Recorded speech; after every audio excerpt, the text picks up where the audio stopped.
सार्थक संवाद के सभी दर्शकों को मेरा सादर नमस्कार। वफा कहीं नजर नहीं आती, वफा का जिक्र हम किताबों में देख लेते हैं। पूरी जिंदगी कम पड़ जाती है लेकिन पढ़ना अधूरा ही रह जाता है। और जब जब जो जो समस्याएं आती हैं तब तब लेखक कवि उस समस्या के बारे में, उसके समाधान के बारे में लिखते रहते हैं। कभी ये लिखना बंद नहीं हुआ, चाहे कितने ये डिजिटल युग आ गया हो, सोशल मीडिया, कुछ भी कहें, लेकिन किताबों का अपना अलग महत्व है। वो एक अलग रिलेशन बनाती है। एक किताब के बारे में कहा जाता है कि एक जेल जैसा बंद करने वाला होता है, जैसे एक किताब आप पढ़ लो। लेकिन व्यक्तिगत तौर पे किताबें अधिकांश लिखी गई। आज हम एक ऐसी चर्चा करने जा रहे हैं कि एक पिता और पुत्री ने मिलकर एक किताब लिखी है, जिसमें अनुभव भी है, युवा जोश भी है, होश भी है। आप उसको समझेंगे कि कैसे एक पिता पुत्री जोड़ी ने आज के डिजिटल युग में जो समस्याएं पैदा हो रही हैं उसको समझा और उसका लोगों को बता भी रहे हैं उस पुस्तक के माध्यम से कि ये समस्या है, लेकिन घबराइए नहीं, इसका समाधान भी हमने इसमें दिया है। आप जानते होंगे कि 4 दशक तक पुलिस सेवा में एक बहुत अच्छा नाम रहा है काबिल अधिकारी शैलेंद्र श्रीवास्तव जी, जो डीजीपुर से अभी कुछ दिन पहले ही सेवानिवृत्त हुए हैं। और उनकी बेटी ऐश्वर्या श्रीवास्तव, जिसने नेशनल लॉ यूनिवर्सिटी से लॉ किया है और अभी हाई कोर्ट, सुप्रीम कोर्ट, सब जगह जो प्रैक्टिस उनकी चल रही है, उसमें जो केस आते हैं खासकर साइबर फ्रॉड के, तो उनसे उनको जो संवेदनशीलता वो जागी कि क्यों लोग इतनी छोटी छोटी गलतियां कर रहे हैं, क्यों इतने लोग परेशान हो रहे हैं और कचहरी और जेल की चक्कर काट रहे हैं, आर्थिक नुकसान कर रहे हैं, मानसिक प्रताड़ना झेल रहे हैं। तो इसी संवेदना को उन्होंने अपने पिता के साथ शेयर किया और पिता ने मार्गदर्शन किया। बेटी ने एक किताब लिखी, बहुत रोचक ये किताब है। आपको जब भी मिले, आप किसी भी बुक स्टाइल पे जाएंगे आपको मिलेगी, अमेज़न से भी मिलेगी और आप उसको पढ़िए। ये देखिए आप, इंडोसेंट इड्रिस्क, आप इस किताब को कहीं भी खोज सकते, अमेज़न से भी ला सकते, लेकिन इस पढ़िए तो आपको ये जो भय बना हुआ है आजकल कि कोई डिजिटल अरेस्ट हो गया, किसी के साथ कैसे ही फ्रॉड हो गया, इन सब से आप बच सकते हैं।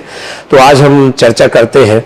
सबसे पहले मैं युवा जो बिल्कुल अभी जिसकी पढ़ने लिखने खेलने कूदने की उम्र है, वो हाई कोर्ट और सुप्रीम कोर्ट प्रैक्टिस तो कर ही रही है, लेकिन वो उस संवेदनशीलता के साथ समझ भी रही है समस्याएं कि ये समस्याएं हैं, तो उससे प्रभावित हुई। इस उम्र में दूसरे का दर्द समझना ये बहुत बड़ी बात है। तो ऐश्वर्या जी, कैसे आपको आया कि हम एक किताब लिखे और इस पर, और फिर पिताजी के साथ, ये पहला मैं रिलेशन देख रहा हूँ कि पिता पुत्री एक साथ मिलकर किताब लिख रहे हैं, कैसे आपको आया ध्यान? एक तो जो ये प्रॉब्लम है ये आजकल बिल्कुल हमारे बिल्कुल डोर स्टेप पे आके खड़ी हो गई है कि हमारे जो लाइफ का इंटरफेस है, बिल्कुल सुबह उठने से रात में सोने तक हर मुकाम पे हमें एक कुछ टेक्नोलॉजी के साथ हमारा एक इंटरफेस आजकल बहुत बढ़ गया है।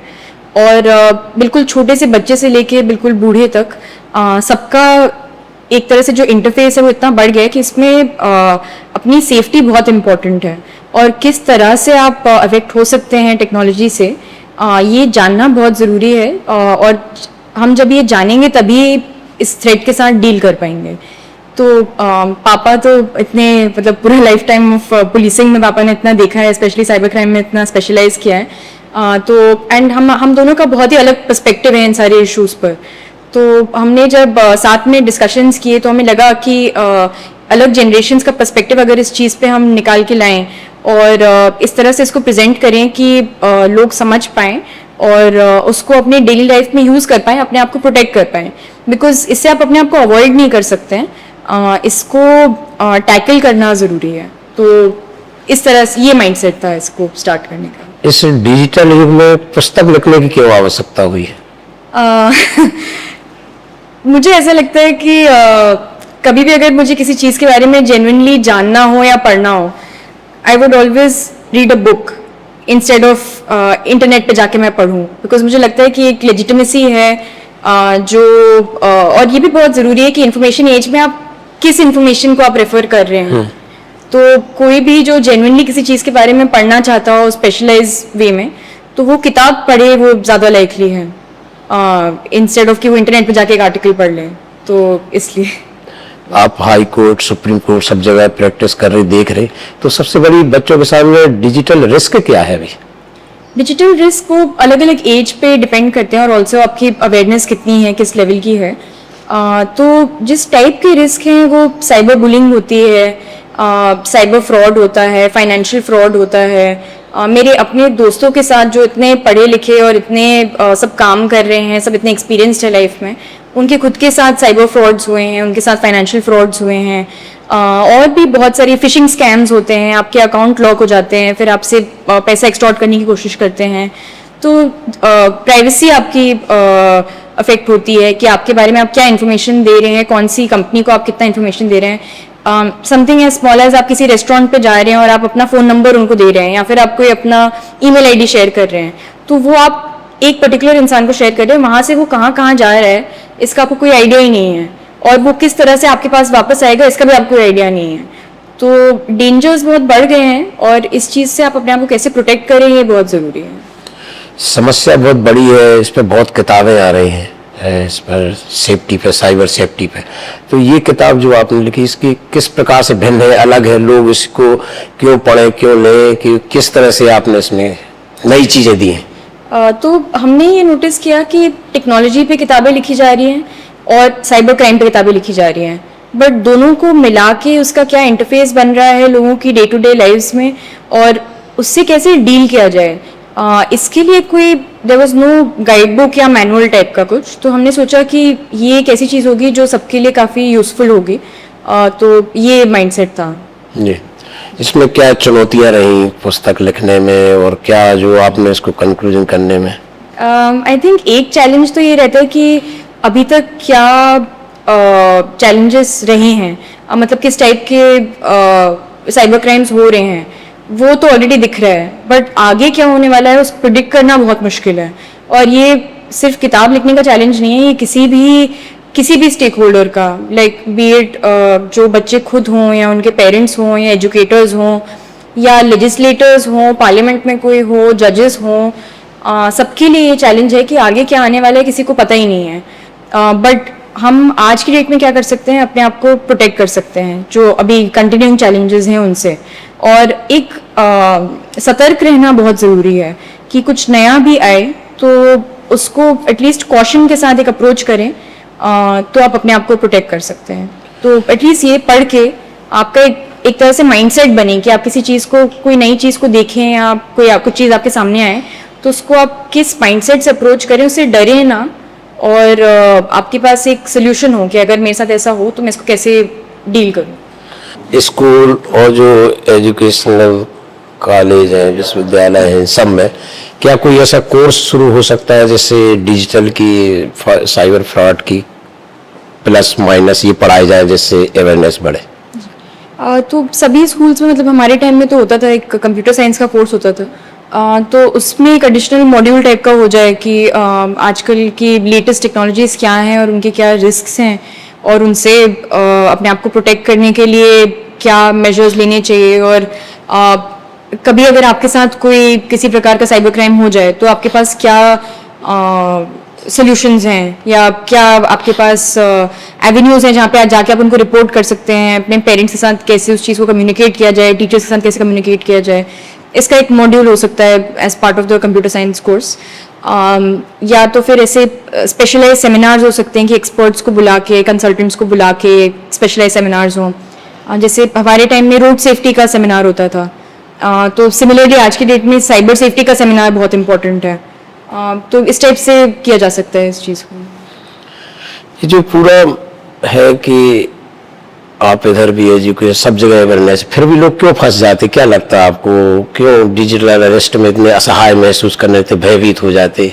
जी, मुझे इसमें एक बहुत इंपॉर्टेंट फैक्टर ये लगता है कि डेटा लीक्स इतने होते हैं कि, मतलब अगर मैं पर्सनली सोचूं कि मुझे एक बार आया कि आपका ये पैकेज डिलीवर होने वाला है और इसका आपके पास एक OTP आएगा, आप वो OTP दे दीजिएगा, तो मेरी वो पैकेज की डिटेल्स और मेरा फ़ोन नंबर एक क्रिमिनल के पास पहुंचा कैसे, वो तो एक डेटा लीक से ही पहुंचा, और मुझे अगर वो स्पेसिफिक मेरे पैकेज का कंसाइनमेंट डिटेल्स या फिर मैंने कितना अमाउंट पे किया था या फिर किस डेट पे आने वाला था, कहाँ से ऑर्डर किया था, ये सब सुन के मुझे लगेगा कि ये लेजिटिमेट है, कि ये एक लेजिटिमेट ट्रांजैक्शन है और इसका मुझे ये पेमेंट मांग रहे हैं, ओटीपी मांग रहे हैं।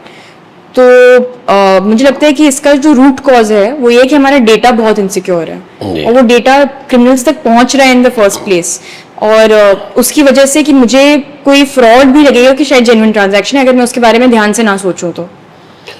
ये जो किताब पूरी लिखी, इस दौरान कोई ऐसा चौंकाने वाली बात या कुछ ऐसा हुई है, पिताजी के साथ कोई संवाद, कोई घटना ऐसी कुछ ऐसा? मतलब कोई एक इंसिडेंट तो नहीं होगा आई वुड से, बट मेरे बहुत सारे फ्रेंड्स के साथ डे टू डे बेसिस पे मैंने देखा है कि बहुत सारे ऐसे इंसिडेंट्स हुए हैं जो मतलब वो बिल्कुल पढ़े लिखे लोग और काम करते हुए लोग जो हैं एक्सपीरियंस्ड हैं, बट फिर भी वो भी फंस रहे हैं इन चीज़ों में, स्पेशली फाइनेंशियल फ्रॉड्स में। कि किसी का व्हाट्सएप हैक हो गया या किसी के साथ कुछ फाइनेंशियल फ्रॉड हो गया। एक मेरे दोस्त का कुछ 50,000 रुपीज़ इस तरह से एक्सटॉर्ट हो गया था। तो ये इतना प्रेवलेंट हो गया है कि हम लोग तो अपने आप को बहुत एक्सपीरियंस समझते हैं कि हमारा तो डे टू डे बेसिस पे टेक्नोलॉजी के साथ इतना इंटरफेस है, तब हम भी फंस रहे हैं इसमें। तो कोई जो ना यूज़ करता हो इतना, तो वो तो उसके लिए तो कितना ज़्यादा और ज़्यादा रिस्की हो, या बच्चों के लिए for example। युवा वर्ग है जो 24 घंटे इसी मोबाइल में, इसी में लगा है, उसके लिए क्या संदेश है आपका? कि एक अवेयरनेस बहुत ज़रूरी है कि अगर आपके साथ एडिक्शन हो भी रहा है, कितने लोगों का सोशल मीडिया एडिक्शन जो डूम स्क्रोलिंग बोलते हैं कि आप पूरा दिन आप बस रील्स देख रहे हैं और ये सब, तो एटलीस्ट आप में पहले ही अवेयरनेस हो कि मेरे साथ हो क्या रहा है, तो किस तरह से आप इसको हैंडल करें, कि आप अपना टाइम ट्रैक करना चालू करें फॉर एग्जांपल, और फिर आप पे क्या इन्फॉर्मेशन बार बार प्रोजेक्ट करी जा रही है उसको भी आप एक थोड़ा अवेयरनेस के साथ देखें, और एक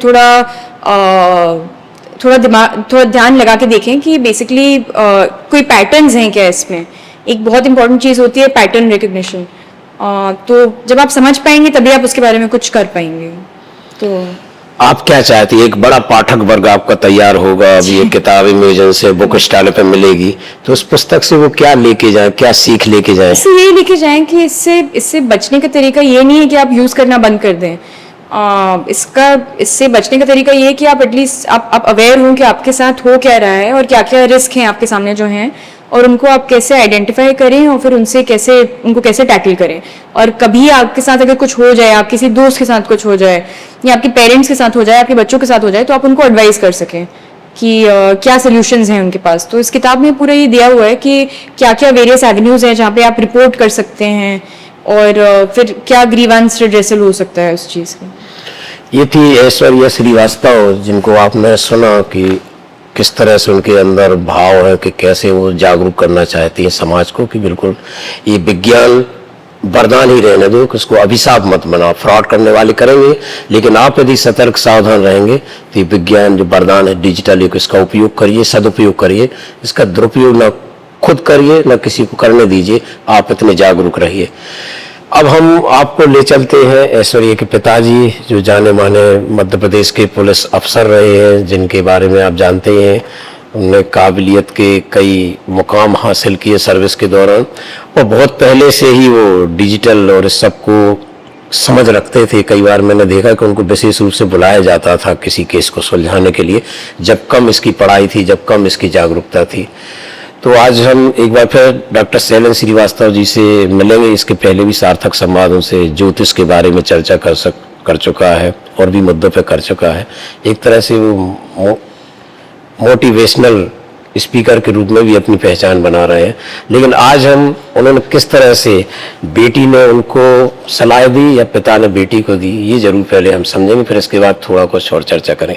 बिल्कुल आप सही बता दें कि ये किताब लिखने का सुझाव बिटिया ने दिया कि आपने दिया? ये दोनों का है।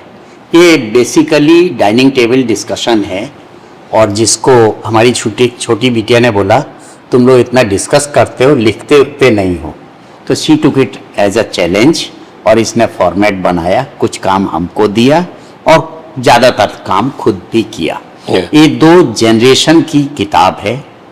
एक जो जनरेशन को ब्रिज किया है, मैं जिस ज़माने का हूँ वो इंटरनेट का है, और जो ऑफेंसेस होते थे वो फिजिकल होते थे, फिजिकल कांटेक्ट ज़रूरी होता था। ये जिस युग की है वो वर्चुअल अपराध होते हैं, आप कहीं से भी कर सकते हैं, फिजिकल कांटेक्ट नहीं होता है, फिजिकल एविडेंस नहीं होता है। तो दोनों मिलके सोचा कि चलो, मेरा अपना इतना अनुभव है, बहुत सारे केसेस देखे, ये एडवोकेट है, नए जनरेशन की है, तो इसमें अपना कि एल्गोरिथम से कैसे हम कहेंगे, इंटरनेट से एल्गोरिथम तक कैसे पहुँचें।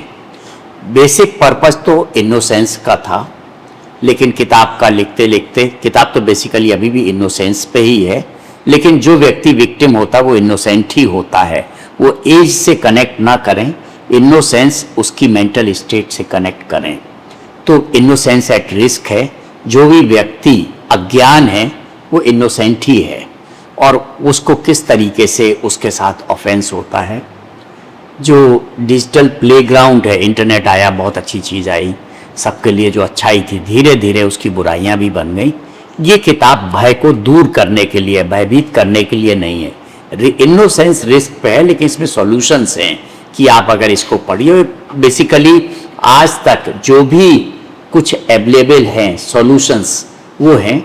इसकी एक महत्वपूर्ण चीज़ है जो इसने लिखी है कि डिजिटल आइडेंटिटी को रिपेयर कैसे करें। एक बार किसी के पास ऑफेंस हो जाए, लोग डरते हैं, क्या करना चाहिए। तो जैसे ही कोई ऑफेंस उसको होती है, ही शुड इमीडिएटली पॉज, रुक जाना चाहिए जैसे ही सस्पिशस लगे। उसके बाद प्रिजर्व करें ट्रेसेस को, जो डिजिटल एविडेंस है, क्योंकि ये बड़ा वोलाटाइल होता है, जल्दी जल्दी आदमी डिलीट करता है, तो फिर भी कहीं ना कहीं बच जाता है। तो उसको प्रिजर्व करें, या उसको अब आपको समझ में आ गया कोई बदमाशी कर रहा है तो धीरे धीरे उसको उल्टा फंसा के उससे एविडेंस लो, and then speak out, tell your parents. और इसमें एक और अच्छाई है कि जैसी ऑफेंस मालूम पड़ती तो अभी पहले 2 घंटे में क्या करना, फिर 4 में क्या करना, फिर 1 हफ्ते में क्या करना, 1 दिन में क्या करना, महीने में क्या करना, कैसे क्या क्या जो उसके डूज एंड डोंट डूज हैं for students, for children, for parents, for teachers, for academic institutions, for enforcement, for government policy makers, वो सब चीज़ें इसमें हैं। और पूरी दुनिया के जितने कानून जो बच्चों से रिलेटेड हैं बेसिकली, उसका उल्लेख है कि किसमें क्या है। और जो साइट्स दिए हैं आज की तारीख में, जो उनके एड्रेस हैं, भविष्य में बदल जाए तो नहीं कह सकते हैं, आज की तारीख में जो फ़ोन नंबर्स हैं, एड्रेस हैं, हेल्पलाइंस हैं, उनका इसमें उल्लेख है। तो किसी के लिए भी, घर परिवार के लिए एक अच्छी चीज़ है। एक आपकी दृष्टि में क्या संदेश है इस पूरे पुस्तक का, निचोड़ जो है कि क्यों लोग उसको लें, पढ़ें, क्या इसका आपका मेन क्या है? आदमी को बचना चाहिए। ये तो समाज में आ गया है, एल्गोरिदम आ गई है, आर्टिफिशियल इंटेलिजेंस आ गई है। टेक्नोलॉजी से आप उसका फ़ायदा उठाएं, अच्छे रहें, सतर्क रहें।